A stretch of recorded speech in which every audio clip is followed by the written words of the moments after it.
안녕하세요. 토지를 바삭하게 분석하는 토지쟁이 빠시게 조영식입니다. 제가 여러분들에게 참 전문가가 되라고 많은 자료를 좀 이 바쁜 와중에도 좀 찾는 편이었는데, 사실 저는 그게 되게 답답했거든요. 투자하면서. 왜냐면 타이밍이라는 걸 찾는 것도 어려웠고, 내가 그 정책을 다 읽어내기도 너무 어려웠습니다.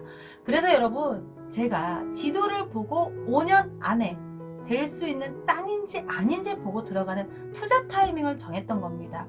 지난번 영상에서 보시면 2023년도에 여러분들이 1차 수익을 낼 수 있을 거라고 말씀을 드렸고, 그 다음에 2026년 그로 3년 후에 여러분 두 번째 타이밍으로 잡으시라고 했던 건 도시 계획을 읽었기 때문에 그렇게 말씀을 드렸던 겁니다. 도시가 자꾸 커질 것이다. 뭐 이런 투자하면 이젠 될까요? 안 될까요? 여러분 사례를 보고 물론 판단은 합니다. 내가요 지금 이 나라의 부동산 정책과 트렌드, 이 새만금의 방향성과 그리고 거기에 자금이 들어가는 어디에 들어가고 있는지, 그러면 전라북도도 분명히 또 거기에 대한 정책이 있거든요. 그리고 부안에 대한 방향성과 또 정책이 있고요. 이걸 다 읽어야 개발의 규모가 보이고 도시의 규모가 보이는 겁니다. 다 알고 있어도 잘 안 될 수 있지만 나는 뭐뭐 할 것이다, 뭐뭐 하더라, 이게 정말 너무 막연한 투자다고 했던 겁니다. 왜? 제가 그렇게 하고 실패를 해봤기 때문에 여러분들한테 이렇게 말씀을 드릴 수 있었던 겁니다. 제가 정보를 올리는데 누구 땅을 사지 마라 이게 아니에요. 그런 땅을 샀다가 제가 실패를 해봤기 때문에 저는 그냥 제 이야기를 하는 거고, 여러분들의 판단은 그 몫은 이제 여러분들의 몫이고요. 그래서 무엇 하나, 뭐 바다가 옆에 있다고 아니면 도심지하고 가깝다고 한 편만 보고 선택을 하게 되면 그게 이제 10년이든 20년이 될 수도 있다는 거. 무조건 여러분들이 잘 모르면 길이라도 보십시오. 길 어렵지 않습니다. 지금 여러분 제가 추천드렸던 땅들 보시면, 예를 들면 저는 길이 나 있거나 도시계획에 보상이 받았던 땅들을 좀 많이 해드렸었거든요. 자, 그걸 잠시 후에 보여드릴 거예요. 도시의 규모, 이게 악재인지 호재인지 물어보시는 분들이 많아요. 개발의 규모, 도시의 규모 너무 쉽게 생각하지 마세요. 왜냐하면 그걸 읽어내야 여러분도 성공할 수 있거든요. 자, 제가 여러분들께 정보를 하나 드리자면, 이번 부안에서 또 발표된 게 용도 변경된 부분이라고 했잖아요. 이거는 사실은 이제 공원으로 먼저 지정을 하려다가 이걸 보존지역으로 바꾼 겁니다. 하지만 그 옆에가 다들 도시지역과 가깝기 때문에 알고 투자를 하시라고 하는 겁니다. 모르고 알고도 투자한다면 선택은 여러분들의 몫이기 때문에 제가 어떻게 이제 할 수 없지만, 그래도 내가 이런 걸 모르고 하시는 것보다 낫기 때문에 말씀을 드렸던 거고요. 자, 보시면 용도지역이 이렇게 변경이 되는 부분이 있는데, 또 이번에 두 번째로 발표된 게 뭐냐면요, 도로가 그러니까 다음 달부터 공사가 들어간다는 내용입니다. 중로소로 이렇게 해서 실시가 된다는 건데요. 이게 5월 27일자로 되는 내용이고, 주로 공사가 도로가 어디를 들어가냐 봤더니 제가 분석해 보니까 이 개발촉진지구 안에 있는 동중리 선언이를 근처로 작업이 다 들어갑니다. 내가 샀던 땅에 이제 제가 보상을 다 끝난 땅들을 좀 많이 해드렸었거든요. 1년 안에 내가 사고 있는 땅에 지금 도로가 나는 겁니다. 또 여기에서 하나 공원 작업이 하나 들어가는 게 있습니다. 자, 그러면 어떤 고객님이 문자가 왔어요. 이 안에 공원 작업을 하고 있다는데 호재인가요, 악재인가요? 라고 하더라고요. 여러분들도 생각해 보세요. 내가 투자해 놓은 쪽에 공원 작업이 들어간다면 그게 악재일까요, 호재일까요? 네, 저는 호재라고 보고 있습니다. 아무것도 하지 않을 곳에, 도시 계획이 없는 곳에 공원 작업을 하지는 않죠. 이런 걸 호재라고 하는 거고, 내가 샀던 땅이 도로 보상만 받았던 땅인데 지금 도로가 나겠다고 이번에 발표했다는 겁니다. 그러면 나머지 2020년 7월부터는 본격적인 이제 개발이 들어가는 거죠.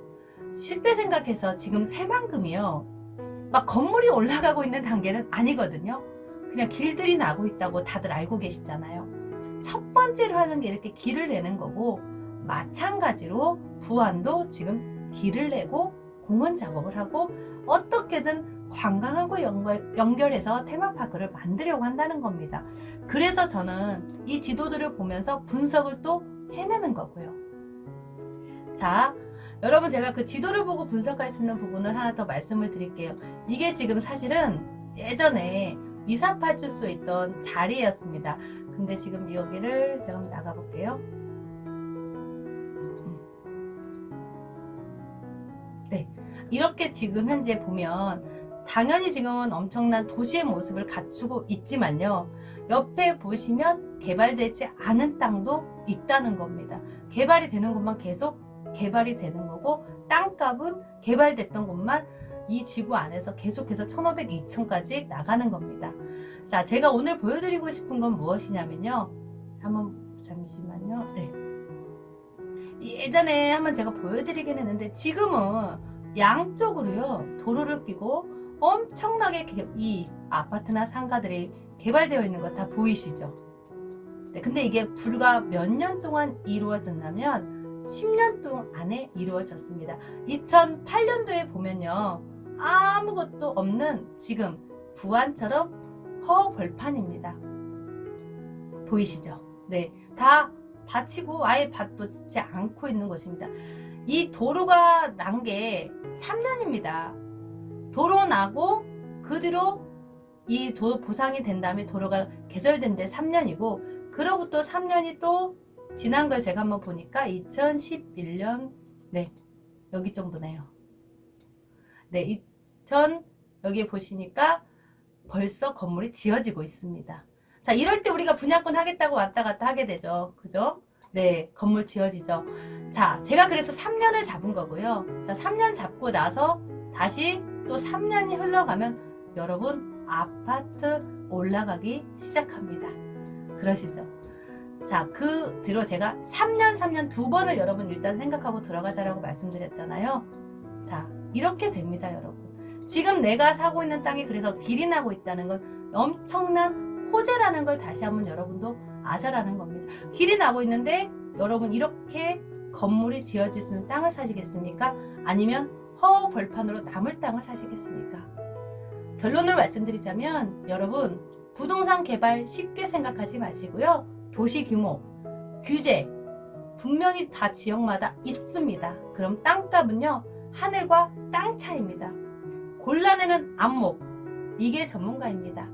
자, 여러분 짝퉁이 땅 사줬다가 명품 되길 바라지 마시고요.